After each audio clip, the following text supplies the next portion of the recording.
তেহট্ট উচ্চ বিদ্যালয়ে খেলার মাঠে আছি, যে দুই দাদার সামনে দাঁড়িয়ে আছি।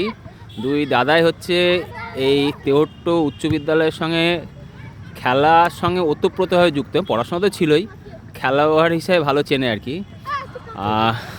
তো ওনাদের কাছ থেকে আমরা কিছু শুনে নেব। দাদা, তোমার নামটা বলে দাও। আমি বাবুল আক্তার, আমার বাড়ি তেহট্ট নমদাপাড়া। আমি মঙ্গল পরামানিক তেহট্ট বগিড়াপাড়ার বাড়ি। একটু কিছু বলো দাদা। আমি তেহট্ট হাই স্কুলে প্রথম ভর্তি হই 1986 সালে। তখন যে বরাবর মতো যে পরীক্ষা হয়, যে একটা পরীক্ষার মাধ্যমে সমস্ত যে কী বলবো, একটা ভর্তি পরীক্ষা নেওয়া হয়। হ্যাঁ, সেই পরীক্ষাতে আমি কিন্তু থার্ড হয়েছিলাম। এবং আমাদের সময় তখন ফার্স্ট হয়েছিল রাজস্বী দত্ত, সে এখন বর্তমানে তেহট্ট হাই স্কুলের টিচার। আর যে সেকেন্ড হয়, দুর্ভাগ্যবশত সে এখন ডে লেবার, লেবারের কাজ করে। তাকে দেখলে খুব খারাপ লাগে। কিন্তু তার নাম হচ্ছে সদর শেখ।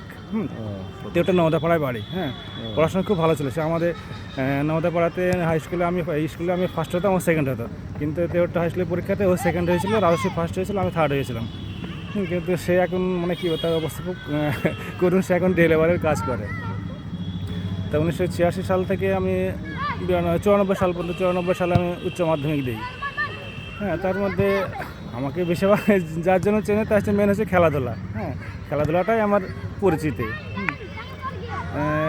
বলতে আমি আমার খেলার জগতে আসি, আমার মনে আছে তখন টিএসসিতে দারুণ প্র্যাকটিস হতো। একদম মাঠে ভর্তি প্লেয়ার, আর বাইরেও প্রায় 20-25 জন প্লেয়ার বসে থাকতো। তখন আমার বয়স কত, আমি 10 কি 11 বছর বয়সে আমি তখন পিছনে দাঁড়িয়ে বল করাতাম। বল করাতে করতে আমার মারা দেখে গৌতম বাবু বললে, তোর বাড়ি কোথায় রে? তখন বললো যে নওদাপাড়ায়। দিয়ে বলে, বাবার নাম কি? তখন বাবার নাম বললাম, চিনতে পারলাম। হয়তো কাল থেকে তোর বাবাকে বললে জুতো কিনা মাঠে আসবে। সেই থেকে আমার খেলা জগতের প্রবেশ। তারপরে স্কুল, ক্লাব, বিভিন্নভাবে খেলাধুলা করেছে। স্কুলেও মনে হচ্ছে 1993 সালে আমরা যে ইন্টার স্কুল, সেটা আমরা চ্যাম্পিয়ন হই। সেটি আমাদের ছিল কি ভালো ভালো প্লেয়ার ছিল, চন্দন, তারপরে গোবিন্দপুরে তার নাম মনে হচ্ছে আকবর, গোবিন্দপুরে আকবর, এরশাদ। এদেরকে বিশেষত আমাদের স্কুলে খেলার জন্য এদেরকে তেহট্টে ভর্তি করা হয়েছিল, সব মনে আছে আমার। না ওই এরশাদ গোবিন্দপুরে ছিল, গোবিন্দপুরে এরশাদ। আর বালিওড়া ছিল, সেই বালিওড়া একজন কি নামটা মনে আসছে না,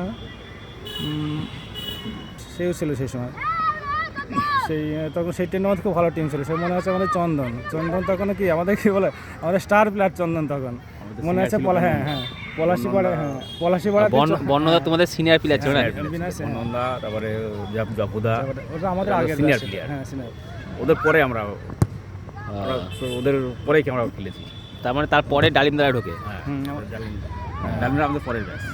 সেই ওই টুর্নামেন্টে চন্দন অনেক গোল করেছে, মনে আছে। পলাশিপাড়া মাঠে চন্দন একাই 3টে গোল করেছিল। চন্দন একাই 3টে গোল করেছে। দারুণ ওই গোলগুলো কি আগে ফ্রি কিকে, মাঝ মাঠ থেকে ফ্রি কিকে 3টে গোল করেছিল, মনে আছে সেই খেলা। আর ফাইনাল খেলাটা হয়েছিল কুটিপাড়া মাঠে। কুটিপাড়া মাঠে সে আমরা ফাইনালে আমরা চ্যাম্পিয়ন হই। তারপরে পরের ম্যাচে গিয়ে আমরা যখন যে জোন চ্যাম্পিয়নশিপ হয়, জোন চ্যাম্পিয়নশিপ আমাদের হয়েছিল ভবানীপুর মাঠে আমরা টাই ব্রেকারে হেরে যাই। আর টাই ব্রেকারে আমাদের একটা হাস্যকর ঘটনা, আমাদের বেল তখন বেল ছিল সেই টিমে। টাই ব্রেকারে আমরা হারি, আর বেল মনে আছে টাই ব্রেকারটা মেরেছিল।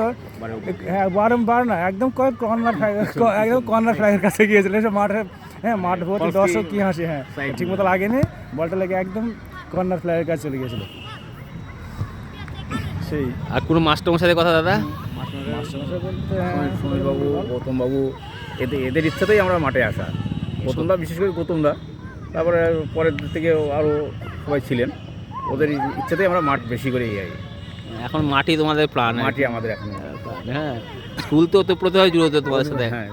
স্কুলের সঙ্গে একদম ইনভলভমেন্ট থাকো সবসময় আর কি। স্কুলের ছাত্র সব তোমরা এখান থেকে সাপ্লাই করো আর কি। ঠিক আছে দাদা, ভালো থাকো সবাই। আর স্কুলে অবশ্যই আসবে।